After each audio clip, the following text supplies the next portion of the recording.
On August 11th, Meghalaya TMC leader Dr. Mukul held a block committee formation meet along with launching the party's membership drive in Shillong, East Khasi Hills. He said that the MDA is an unholy alliance that is trying to divide the people of Meghalaya and claimed that the TMC is the only credible alternative in the state. In the light of NPP's recent claim for a single handed majority in the upcoming assembly elections, Dr. Sangma commented today's politicians have self centered agendas. They want to be in power but not serve the people. The parties in the MDA are not going for a pre poll alliance because the majority of the people want to see the alliance removed from the ruling dispensation.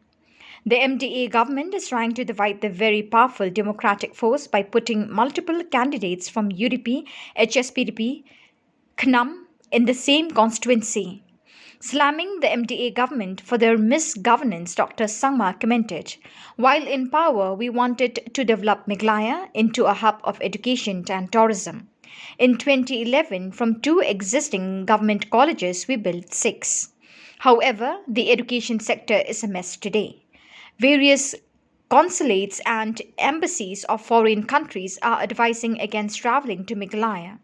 The SSA teachers, ASHA workers, MEECL workers, and single mothers are suffering under this government. Our state is a welfare state. Why have the policy makers of the ruling dispensation forgotten that? He asks. After the election in 2018, leaders from Delhi flew to Shillong and elected Conrad Sangma as the chief minister. That happened when he didn't even win the trust of the people as an MLA, he concluded.